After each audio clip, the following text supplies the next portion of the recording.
before we begin, I'm pleased to announce that I've just signed a proclamation officially designating tomorrow, May 8th, as a Victory Day for World War II, commemorating the 80th anniversary of America's victory in the Second World War.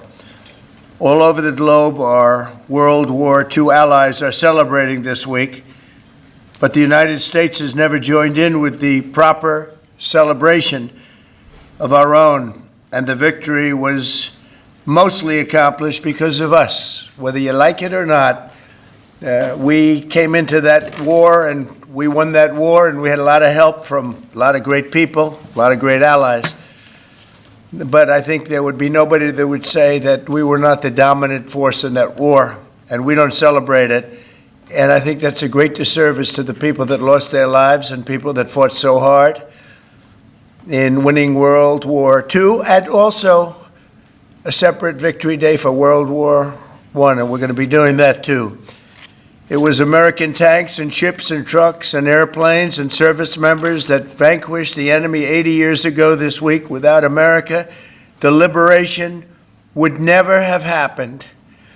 And so we have to pay tribute and homage to those people that gave us victory. And we did something else that people don't talk about. We rebuilt the world. All of these countries that were destroyed, we helped them rebuild. And that's something that, for the most part, others did not do. So with this proclamation, we are hereby honoring the incredible sacrifice and heroism of millions of Americans who served in World War II, along with the unprecedented mobilization, home front that helped deliver this great triumph. All Americans should take pride in what these incredible patriots have achieved. So I just want to say happy Victory Day to all. So we are celebrating every year now. I can guarantee for 4 years, but I think after that we're going to have 2 Victory Days, World War I and World War II. This is World War II Victory Day. In the future, we're going to have a major celebration of each day. We're not going to have days off because we don't have enough days in the year. We have too many celebrations already. But we're going to have Victory Day and for World War I, World War II. And without us, those wars would not have been won. I think we can say that, would not have been won. And I think it's time that the United States starts taking credit for their achievements. And I really believe it's a shame. You know, I was watching for the last week, and I noticed France, I noticed other countries all getting ready for Victory Day. And I said, that's sort of strange, because David just added something. He said, we also rebuilt the world. And I didn't have that, and I should have that. That was a big factor. But I noticed all of the countries, Russia, having a big day tomorrow. And by the way, they lost millions of people, and they were absolutely a major factor. But there was no major factor like us. We won the war, and we won it with the help of others. But everybody was celebrating but the United States of America. And I said, you know, I think it's time that we start celebrating victory. And that's what we're doing. So now for the reason that we're here, but I asked David, would it be appropriate if I did that? He said, absolutely. That's a big thing that we're doing on your swearing in, very big thing.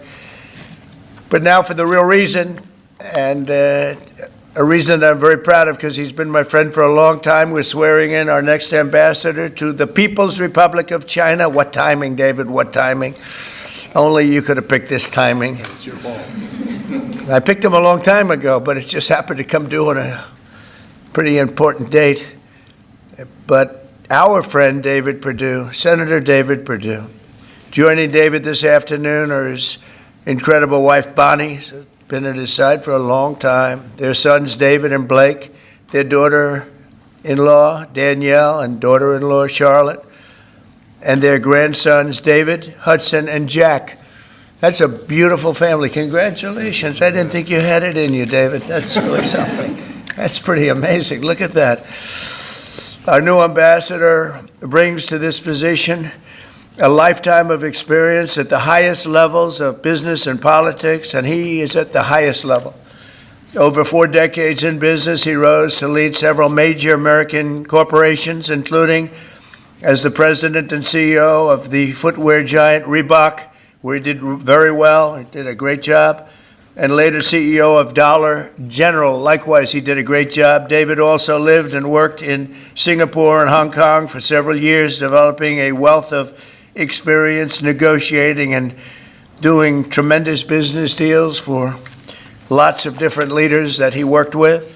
Following his tremendous business success as an executive, David stepped forward to serve America in government, and as we all know, in 2014, he was elected United States Senate in Georgia, and he was very popular, very respected from day one. He served on the Senate Foreign Relations Committee and was a tremendous partner to our administration during my first term. I dealt with him a lot, and he solved a lot of problems. Now I'm entrusting David to help manage one of America's most complex and consequential foreign relationships, and I know he'll do a fantastic job. As our lead diplomat in Beijing, David will work to promote American interests and stability in the Indo-Pacific, help stop the flood of Chinese fentanyl across our borders, which we have to do. We lost, I believe, 300,000 people last year. Seek fairness and reciprocity for the American worker, ensure the safety of our citizens overseas, and promote peace in the region and in the world. And I'm confident that he will do an exceptional job. He's an exceptional man, and make our country very proud and make our country very safe, too. So, David, I want to congratulate you. This is as big as it gets, and the timing is unbelievable, but it's time that we have somebody like this. This is a very, very extraordinary man, and you're going to do a fantastic job. And say hello to President Xi when you're over there, please, okay? Thank you very much. Marco, would you do the service? Thank you. You'll stand here in the middle. Put your left hand and raise your right. Raise your right hand. All right. I state your name. I, David Purdue, Do solemnly swear do solemnly swear that I will support and defend that I will support and defend the Constitution of the United States the Constitution of the United States against all enemies, against all enemies, foreign and domestic, foreign and domestic, that I will bear true faith that I will bear true faith and allegiance and allegiance to the same, to the same, that I take this obligation freely that I take this obligation freely without any mental reservation without any mental reservation or purpose of evasion, or purpose of evasion, and that I will well and that I will well and faithfully discharge and faithfully discharge the duties of the the office duties of the office on which I am about to enter. in which I'm about to enter. So help me God. So help me God. Congratulations.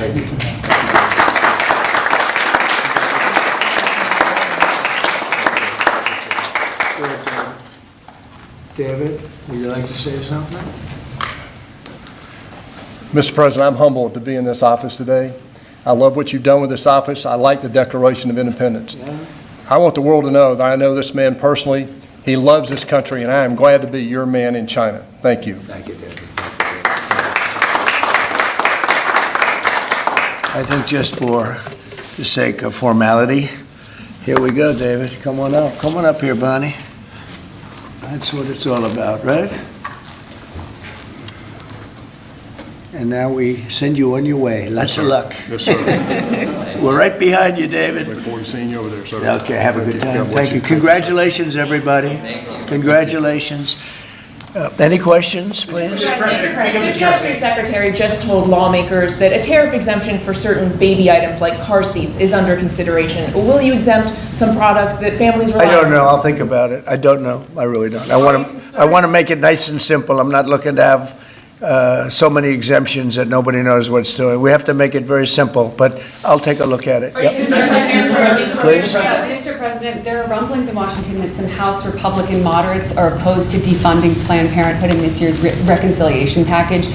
What do you say to those members, and are you supportive of? Well, I don't know yet. I have to see, because you're just telling me that for the first time. We'll we'll work something out. Mr. President, what are you hoping that your representatives will get out of the talks in Switzerland on China? And secondly, what does China need to do on fentanyl specifically? What do you want to see them do? Well, they have to stop fentanyl from coming in. That'll be a very big part. And I had that understanding with President Xi before I left last time, and we had a deal, and he would have honored the deal. But when Biden came in, of course, nothing ever happened with him. He didn't know what the hell he was doing.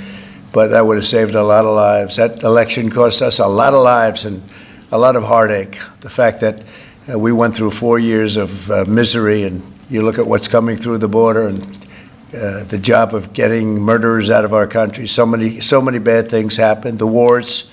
You wouldn't have October 7th. You wouldn't have Russia fighting with Ukraine.